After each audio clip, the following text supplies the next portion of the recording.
జై శ్రీరామ్. అందరికీ నమస్తే, అందరికీ గుడ్ మార్నింగ్. మళ్ళీ ఈరోజు ఒక కథ చెప్పుకుందామా. ఒక ఊరిలో ఒక గురుకుల పాఠశాల ఉంది.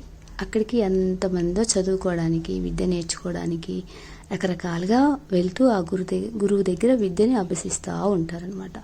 ఆ గురువు గారు ఏం చేస్తారంటే పిల్లల్ని గమనిస్తారు. ఎట్లా వీళ్ళు చదువులో రాణిస్తున్నారా, మళ్ళీ భౌతిక జీవితాన్ని ఎలా జీవిస్తారు, ఆధ్యాత్మికంగా ఉన్నారా, ప్రాపంచిక విషయాల మీద ఆసక్తి కలిగి ఉన్నారా అని చెప్పేసి ఆ పిల్లల్ని అబ్జర్వ్ చేస్తారు.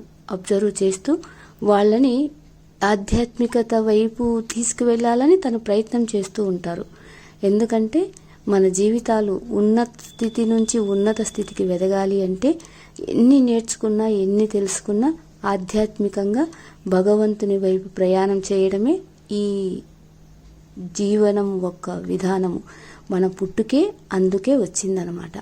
దానికోసం ఏం చేస్తారంటే ఇద్దరు చాలామంది చదువుకుంటుంటారు. కాకపోతే ఇద్దరు విద్య అయిపోతుంది అనమాట. ఇంక వాళ్ళు ఇంటికి వెళ్ళాలి అన్నప్పుడు గురువు గారు పరీక్ష పెడతారనమాట ఇద్దరు పిల్లలకి. వాళ్ళల్లో ఇద్దరు చదువులో అంటే మామూలుగా పుస్తక చదువులలో ఫస్ట్ ఉంటారు. ఇద్దరు ఒకే రకంగా ఉంటారు. కానీ వాళ్ళ ఆలోచన తీరు మాత్రము వేరే ఉంటుందన్నమాట, డిఫరెంట్ ఇద్దరిది.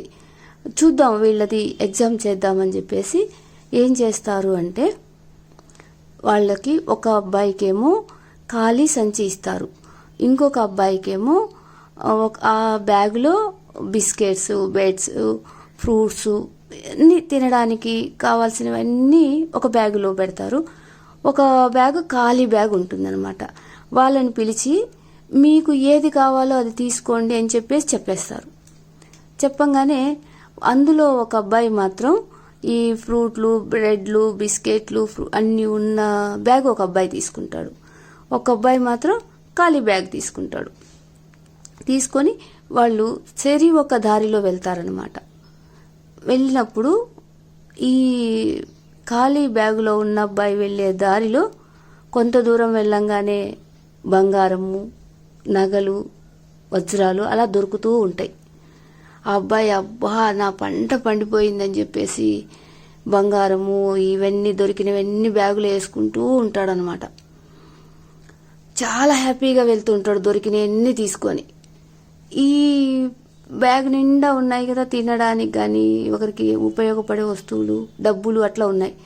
ఈ అబ్బాయి వెళ్ళే దారిలో పేదలు వాళ్ళందరూ కనపడుతూ ఉంటే వాళ్ళందరికీ ఏం చేస్తాడంటే తన దగ్గర తినడానికి ఉన్న ఆహార పదార్థాలు ఎవరికి ఏ అవసరమైతే అవి అన్నీ డబ్బులు కూడా ఉంటాయన్నమాట. అందులో డబ్బు అవసరమైన వాళ్ళకి డబ్బులు అట్లా సహాయం చేసుకుంటూ వెళ్తాడు.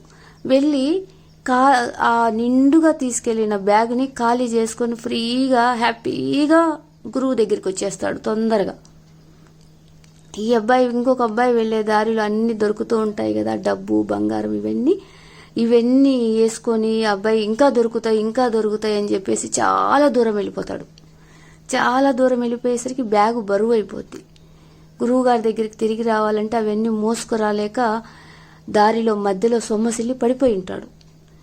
ఈ తొందరగా వచ్చేసాడు కదా, ఈ అబ్బాయిని అడుగుతారు ఏడి ఇంకొక అబ్బాయి అంటే ఏమో గురువు గారు నాకు తెలియదు అని చెప్తారు. తన దగ్గర ఇంకా కొంతమంది పిల్లలు చదువుకుంటూ ఉంటారు కదా, అప్పుడు వాళ్ళని పంపించి ఆ అబ్బాయి ఎక్కడున్నాడో వెళ్ళి తీసుకురాపోండి అని చెప్తారు. అప్పుడు ఈ మిగతా పిల్లలందరూ దారి వెంబడి ఎత్తుక్కుంటూ పోతే కొంత దూరం పోయిన తర్వాత ఆ బ్యాగు నిండా ఉన్న సంపదని మోసుకురాలేక ఆ అబ్బాయి సొమ్మసిల్లి మధ్యలో కళ్ళు తిరిగి పడిపోయి ఉంటాడు. వీళ్ళు వెళ్ళి ఆ అబ్బాయిని లేపుకొని గురువు గారి దగ్గరికి తీసుకొస్తే ఈ నిండు సంచితో వెళ్ళిన అబ్బాయి ఏమో హ్యాపీగా మనస్తృప్తిగా వచ్చి గురువు పాదాల దగ్గరికి చేరుకున్నాడు. ఖాళీ సంచితో వెళ్ళిన అబ్బాయి ఏమో ఎంతో సంపద, బంగారము, డబ్బు అన్నీ తీసుకొని అనుకున్న టయానికి రాలేక మధ్యలే సొమ్మసిలి పడిపోయాడు. అంటే ఈ కథలో అర్థం ఏంటో తెలుసా?